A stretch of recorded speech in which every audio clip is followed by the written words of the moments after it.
Përshëndetje miq, unë jam Bali, në kanalin Mihi Shëndetin. Jam mjeku im, nuk jam mjeku juaj, ju lutem konsultoni me mjekun tuaj gjithmonë. Pacientët me hipertension kanë një rrezik shumë të lartë për infarktin e miokardit, hemoragjinë në tru, ulje të shikimit dhe ulje të dëgjimit, kanë dështim të veshkave, një jetë goxha me frikë, jo më ndiqni. Thuhet që rreth 85-90% e tensionit të lartë në gjak është shkaktohet nga ajo që quhet gjenetike ose stili jetesës, është kur punon jetë sedentare, kur je i shëndetshëm, i shëndoshëm fjalë. I kanë vënë ca emra quhet primare, esenciale, thelbësore. Në fakt, të gjithë personat, të gjithë këta 85-90% të këtyre personave, kudo në botë, ata që kanë pasur mundësi dhe kanë matur insulinën. Insulina ka qenë e lartë, pra kemi pasur hiperinsulinemi dhe e cila do në konfirmon, siç u thash në video numër 2, që flas për insulin resistance, ku kemi hiperinsulinemi, kemi insulina resistance. Në 10-15% e problemeve të tjera të tiroides, të hipertensionit shkaktohen nga arsye të tjera. Edhe këto arsye të tjera në fundit janë hyn ke sindromi metabolik. Por ama janë zhvilluar ato të parat dhe hipertensioni është i dyti në këtë rast. Për shembull kemi nga tiroidja, sepse nxitet sistemi nervor simpatetik, nxit rarat e zemrës, rrit prurjen e gjakut dhe kjo është hipertension. Mund kemi nga veshka, problemet e veshkave, cistet, infeksionet të ndryshme, dhe çfarë bën në këtë rast, veshka në vend të nxjerr natriumin e mban atë, duke mbajtur natriumin, kripën, mban dhe ujin, rritet volumi prap kemi rritje të tensionit. Mbiveshkoria ose gjënda mbiveshkore. Siç u thash, kur kemi një problem ose një tumor ose një infeksion ose një gjë në gjëra mbiveshkore, ai do të nxjisë, do të çlirojë në mënyrë të pak kontrollueshme hormonet e stresit dhe duke dhënë vazokonstruksion dhe rritet hipertensioni. Besoj dikush e di dhe që është Cushing syndrom që quhet ose hiperaldosteroizmi. Mund të kemi tumore të ndryshme që janë në kokë, në tiroide, në veshka, në mbiveshkore, siç e thash. Mund të kemi problemet e gjumit, ndalimi frymërar i gjatë natës, që njihen me fjalë. Kemi ulje të kaliumit. Kemi persona që kanë dhimbje koke, mund të ketë hipertension. Persona që kanë palpitacione, rrahjet jashtrave të zemrës ose zhurmë në zemër. Këta zakonisht zhvillojnë edhe hipertensionin. Është një grup i madh ilaçes, ata që quhen side effect ose efekte anësore. Nuk janë efekte anësore, janë efekte të dëmshme. Për pyetjen të ambientorit me këtë term, kemi efekte të dobishme dhe të kundërt asaj janë efekte të dëmshme. Disa janë dhe vdekje prurse. Nuk janë efekte anësore, janë të dëmshme. Kemi këto ilaçe që janë antiinflamatorë që ne i marrim si karamele çdo ditë, me fjalë blejmë në farmaci ose në çdo dyqan, me fjalë Celebreksi, ibuprofeni, naproxeni, motrina. Kemi këto drograt që hyn Adderalli, amfetaminat, kokaina, japin hipertension. Një grup ilaçe të tjera që janë ciklosporina, spirolimus, tacrolimus. Ju e dini marrëdhënien time me ilaçe sa që vi kam. Kemi antidepresantet e ndryshme që janë, siç është Buspari, Tegretoli, Kozarili, Litiumi, Prozaku, Zolofti, Efexori. Po ja them këto me fjalë kushdo që i përdor këto me fjalë të ditë që mund të ketë hipertension si efekt të dëmshëm të tyre. Pas menopauzës, kur femrat përdorin suplement estrogen me progesteron bashk, do kenë hipertension. Pra mos u çuditni kur keni hipertension, se me ato është efekti i dëmshëm i këtyre suplementeve. Janë steroidet e ndryshme, steroidet prednizololi, gjithsej marmelol, dhe si punë e gjëra mbiveshkore, hormonët e tyre, njësoj. Kemi antihistaminikët ose ata që përdoren për rrjedhjen e hundës, kemi ata që pinë duhan, detyrimisht do kenë hipertension, edhe persona që pinë alkool. Mund kemi disa sëmundje të rralla që quhen displazia fibromuskulare, muskulit janë 40% e trupit tonë, çdo problem në to do ndikojë ose do reflektojë në tension, dash në të ulje ose dash në të ngritje. Ose problemet renovaskulare që quhet, enet e gjakut e vogla fare në veshka. Sigurisht po dëmtuan ato në mënyra se si veshka ndërvepron me elektrolitë do dëmtohet.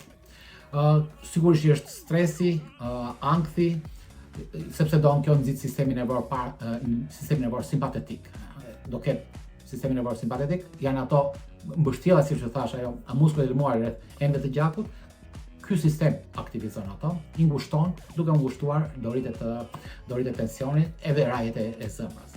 Si matet tensioni ose gabimi keq diagnostikimi i hipertensionit. Ka njerëz që marrin ilaçe tensioni sepse janë diagnostikuar dikur me tension të lartë, ndërkohë që nuk kanë pasur atë. Për shkak sepse personi ka vajtur, ka pas një dhimbje koke, ndjet i shqetësuar, shkon me tensionin, mjeku e ul, i vë direkt manshetën e aparatit tensionit edhe pyet si ndodhi, ku ndodhi, ku ishe, çfarë po bëje, personi flet. E para, duhet të jetë 5 deri në 10 minuta të ulur, këmbët të mbështetura në tokë, në pozicion drejt, dhe pas 10 minutave qetësi, drita të jetë çik e ulët, jo shumë dritë nga dielli. Dhe përveç kësaj, matja duhet bërë në nivelin e krahut, jo ato aparatet që masin në kyç, duhet jetë në nivelin e krahut. Matja duhet bërë në të dy krahët, njëherë ke njëri, njëherë ke tjetri, për të konfirmuar, pavarësisht se mund të jenë plus minus 0,5 me fjalë. Edhe tjetra është që pacienti të mos flasi me fjalë në kohën që matet tensioni. Kush është mënyra tjetër sipas moshave, ose probleme që mund të kemi hipertension sipas moshave. Pra nga 0 deri në 18 vjeç, problem që mund të shkaktojë hipertensionin, pra ku nuk dihet pse ka hipertension, duhet kontrollohen veshkat. Ato janë më të shpeshta që ndodhin. Nga 19-39 vjeç ose 40 vjeç, si më thënë, janë e para prap janë veshkat, arsye madhore, por në këtë grup moshe, nëse jeni në këtë grup moshe dhe keni hipertension, duhet kontrolloni dhe tiroiden dhe sidomos problemet e gjumit. Nga mosha 40 deri në 65 vjeç, duhet kontrolluar të para, duhet kontrolloni nëse keni hipertension, gjenda mbiveshkore, hormonet e stresit, siç u thash, gjumi i dyti që është shumë i rëndësishëm, dhe sigurisht do kontrollohet veshkat dhe do kontrollohet tiroidja. Po sipas kësaj radhe. Mbi 64 vjeç, ne kemi problemet e aterosklerozës më së shumti. Pra ajo është e para që kontrollohet. Kontrollohet mos kemi dështim të veshkës, me fjalë. Veshka është dëmtuar jashtëzakonisht shumë. Kur kemi hipotiroidizëm, jo hiper, po hipotiroidizëm, dhe në këto raste kemi dhe probleme me gjumin, prap dhe do kontrollohet edhe veshkat. Si ndodh ose mekanizmi në mënyrën se si ndodh hipertensioni. Siç u thash, për çdo problem që kemi në mjekësi ose sëmundje, gjëja e parë që duhet të pyesim është pse ndodh. Sepse nuk mund të ndodhin si ta shërojmë, çfarë do bëjmë? Me vrap ke mjeku, merr një ilaç, merr një tjetër, e përfundon me një thes me ilaçe dhe asgjë s'ke shëruar nga shëndeti. Pse ndodh? Ne kemi tensioni ndodh për shkak të, siç u thash, është pjesë e sindromit metabolik. Pra, kemi sindrom metabolik ose kemi insulin resistance ose kemi hiperinsulinemia. Pra, glukoza e lartë në gjak, nxit sistemin nervor simpatetik, ritensioni. Insulina po ashtu një nga funksionet, 15 funksione, 20 funksionet, ka dhe funksionin rritës ose zmadhus në çdo qelis, kudo ku vete. Do synimi i saj është që të krijojë, të ndërtojë, të përbëjë. Dhe duke rrit edhe vet ajo do ndihmon në rritjen e qelizës, po nga ana tjetër ajo edhe çliron ose aktivizon growth hormone. Dhe qelizat brenda enëve të gjakut, endotelet janë qeliza. Edhe ato ndikojnë dhe kanë receptor të insulinës. Dhe në këtë mënyrë, duke u rritur ose duke u zmadhuar, këto qeliza endoteliale rriten në volum, po nuk rriten jashtë, rriten brenda enës së gjakut. Pra duke u rritur brenda enës së gjakut, ajo çfarë do bëj? Do të zvogloj lumin ose diametrin dhe do rrisi presionin. Pra zëre se shtypëm atë zorën e ujit, duke u zvogluar ajo, do rritet të tensioni i gjakut. Kjo është dhe në arsyet kryesore me fjalë. Gjithashtu, insulina e rritur në gjak, hiperinsulinema bllokon aldosteronin. Siç u thash, aldosteroni nga mbiveshkoret shkon në veshka për të mbajtur ujin edhe për të mbajtur natriumin. duke çliruar, duke bllokuar aldosteronin, veshka do largoj natrium, do largoj dhe kalium edhe ujin. Do kemi dehidrim, do kemi urinim të shpesht dhe do kemi hipertension, sepse nga urinimi dhe dehidrimi do rritet tensioni. Gjithashtu, insulina, kur është në normë, insulina është e mirë, në gjithë funksionet e insulinës të 15 të 20 janë të mira. Insulina është hormoni më i rëndësishëm në jetën tonë. Por kur është i lartë, ai ka krijuar insulin resistance në qelizat endoteliale. Qelizat endoteliale kanë atë lëshojnë ose çlirojnë një molekull që quhet oksidi nitrik, NO. Nëse e keni dëgjuar që quhet molekula e jetës. Pikërisht ky oksidi nitrik lishon ose çliron ose zgjeron enën e gjakut duke relaksuar muskujt e lëmuar që rrethojnë enën e gjakut. Pra duke u prodhuar pa pushim ky oksidi nitrik mban tensionin të ulët, nuk le tensionin shkojë lart. Nëse qeliza është rezistence, nuk prodhon dot më oksid azoti dhe nitrik me fjalë, dhe do jetë rezistente ndaj saj, duke mos u prodhuar ena do rrihet shtrënguar, nuk do lëshohet. Gjithashtu, hiperinsulinemia, siç e thash, ena e gjakut ka atë që quhet glikokalix, atë pushin e dëndur, jashtëzakonisht të dëndur brenda endotelit, brenda qelizës, brenda enës të gjakut.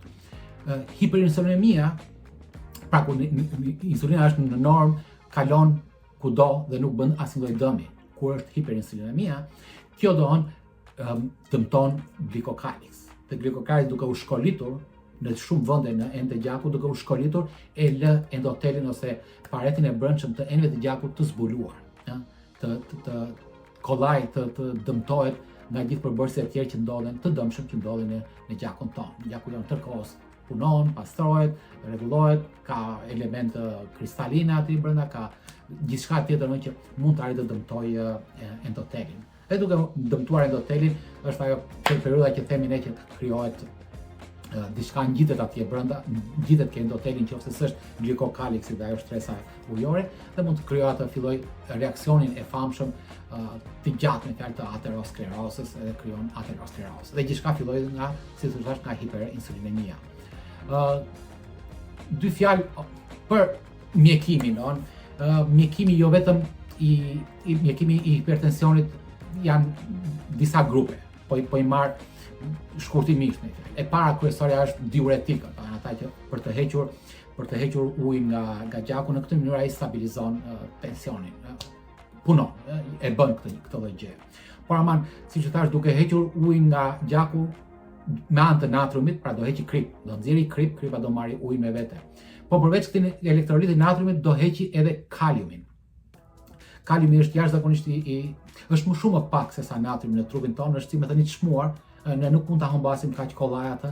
Ai përdoret në qindra procese të ndryshme në trupin tonë, një nga të cilat është ndihmon në futjen e glukozës brenda në qelizë. Në qoftë se ne nuk arrim dot të fusim glukozën brenda në qelizë sepse diçka e pengon, është insulin resistant në këtë rast. Pra, përveç kësaj, kaliumit do ndikon në krijimin e insulin resistance, mungesa e kaliumit.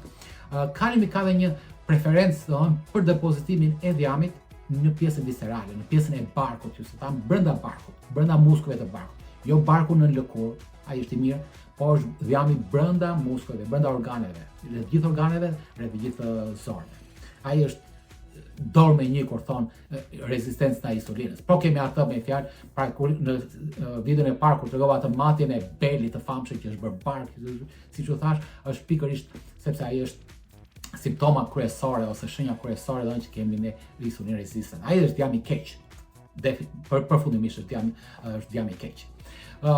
Pra, kjo është ke diuretikët. Përveç efektit pozitiv ka dhe efekt negativ ose efekte të dëmshme. Janë ato të famshëm beta blocker. Beta blocker, atenololi, propanololi, metoprololi. Në trupin tonë çdo qelizë kemi receptor beta adrenergjik. Adrenergjik do të adrenalinës. Qelizat të pranojnë adrenalin dhe adrenalina krijon atë ngushtimin e enëve të gjakut. Edhe noradrenalina dhe adrenalina, të dyja katekolaminat. Pra në një farë mënyrë këto adrenalina dhe noradrenalina rrisin tensionin. duke marrë këto ilaçe beta blocker, ne ça bllokojmë veprimin e adrenalinës. Pra ndihmojmë që adrenalina të mos rrisë tensionin dhe në këtë mënyrë ne mbajmë tensionin të ulët. Pra punon, edhe kjo punon. Por ç'a ndodh? Adrenalina nuk ka çdo element në trupin tonë, nuk ka vetëm një funksion ose dy funksione. Ka disa qindra. Janë në balancë të gjitha. Kështu adrenalina dhe noradrenalina janë pothuajse të vetmet hormonet të cilat futen në qelizë, nxjerrin dhjamin, shpërbëjnë dhjamin e nxjerrin si ushqim në qarkullimin e gjakut. Pra ç'a ndodh? Kur ti bllokon veprimin ose futjen e adrenalinës brenda në qelizë, ti ke bllokuar shkrirjen e dhjamit.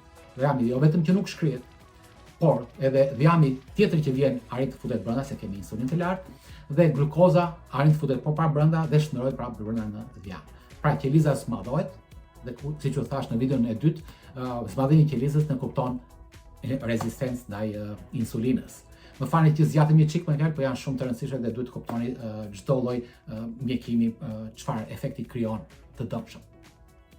Kemi ACE inhibitor, ACE inhibitor ose ACE inhibitor.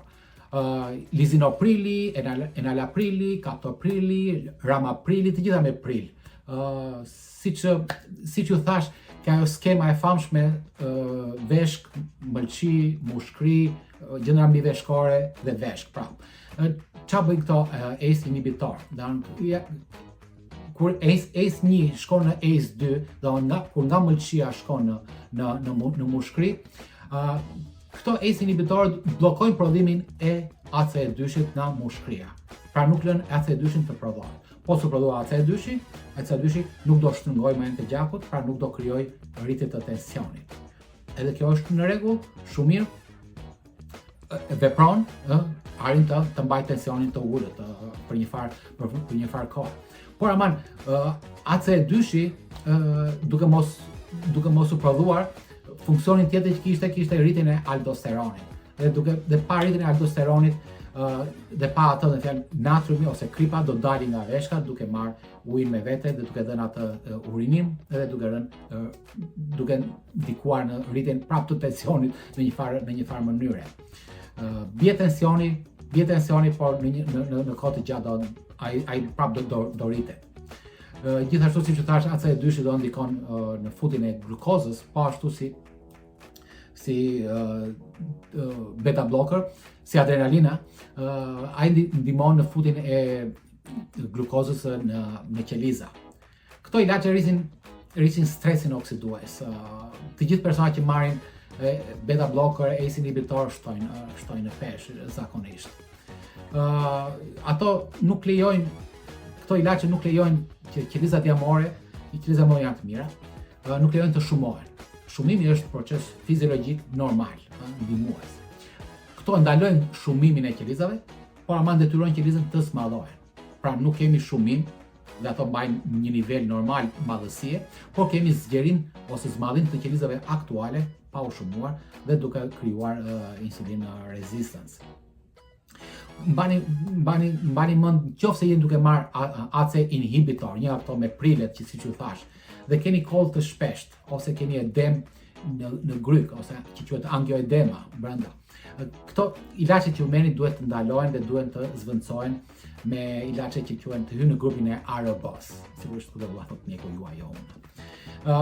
Grupi tjetër siç u thash janë grupi ARB ilaçet që veprojnë angiotensin receptor inhibitor, bllokojnë receptorët e angiotensinit. Pra, ky ilaç nuk bllokon shndrimin e ACE1-shit në ACE2-sh, por ama bllokon veprimin e ACE2-shit në receptor. Pra, lejon ACE2-shin të prodhojë aldosteronin, por bllokon receptorët e ACE2-shit duke mos dhënë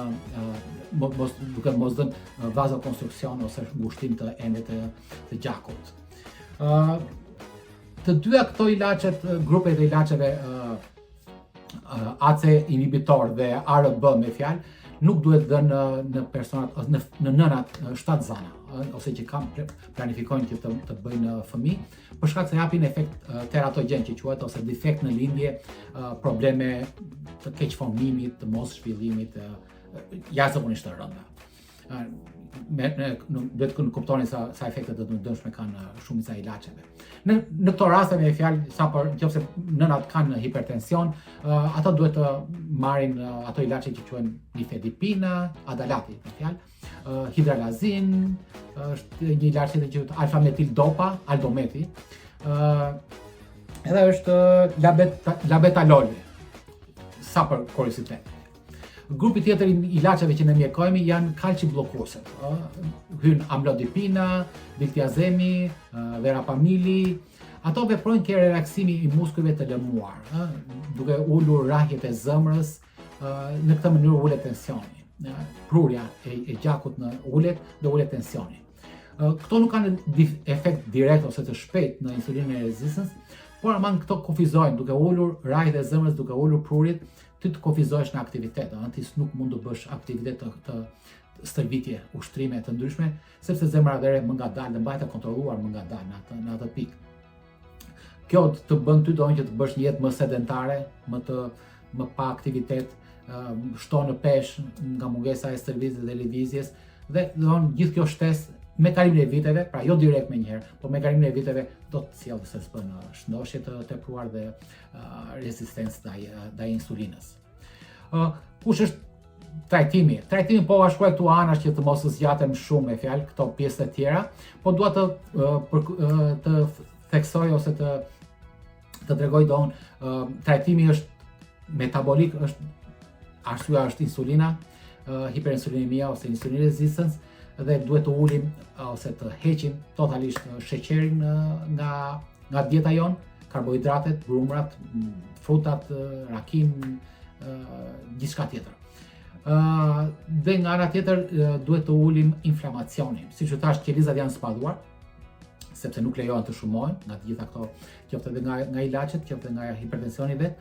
Dhe marrja e vajrave vegetale dhe glukozës ose e sheqernave do të rrisë inflamacionin. Pra do lëshojnë ca citokina që i quhen të inflamacionit, toksinat me fjalë, nga qelizat tërkohës. Po duke çluar në mënyrë të papushim me fjalë, siç u thash, inflamacioni është një nga mekanizmat e sindromit metabolik ose të insulin resistance. Inflamacioni shkakton insulin resistance. Edhe në këto do shkaktojnë edhe hipertension. Pra, gjitha këto janë, këto të tjera të shikoni në listë, jo banane, jo për kaliumin kur thonë, ose kur për të ullur stresin, jeta sociale të tjera. Një diçka nëse keni arritur deri në fund të videos, nëse ju zbatoni keto diet, ose dietën keto, ose shumë pak glukozë dhe agjërimin. Ua rekomandoj agjërimin të hani një 24 orë derisa të stabilizoheni, një 48 orë, 36 orë, gjithçka që të jetë shumë e gjatë. Të kaloj 16 orëshin, të kaloj 18 orëshin dhe përfundimisht. Nëse bëni 3-4 ditë nuk ka asnjë lloj problemi, asnjë lloj shqetësimi. Por duhet të keni parasysh, nëse ju e bëni këtë gjë, tensioni juaj do bie ose do stabilizohet në mënyrë shumë të shpejtë, pothuajse brenda 2 javëve. Kështu që ju duhet masi tensionin dhe duhet të konsultoni me mjekun që ai ose t'ju ul dozën e ilaçeve ose nëse keni 2-3 ilaçe, t'ju heq një nga këto ilaçe. Pra nëse ju do bani një dietë pa sheqer dhe agjërim të gjatë me fjalë, ju nuk do keni më tension dhe mjeku duhet t'ju thotë ju dhe çfarë ilaçe do bani ose pse nuk duhet i mbani. Ishte një video gjatë, nuk e ndaj dot më dysh, përpiqeni ta shikoni të gjithë dhe sidomos të ndiqni videot pararendëse, sepse janë, siç u thash, në një lidhje logjike, sidomos video e dytë e cila tregon si shkaktohet ose si fillon rezistenca ndaj insulinës, shkaku i gjithë sëmundjeve që na ndodhin në jetën tonë. Ju faleminderit për kohën që më kushtuat. Like, subscribe edhe do shihemi në videon e ardhshme. Faleminderit dhe mirupafshim.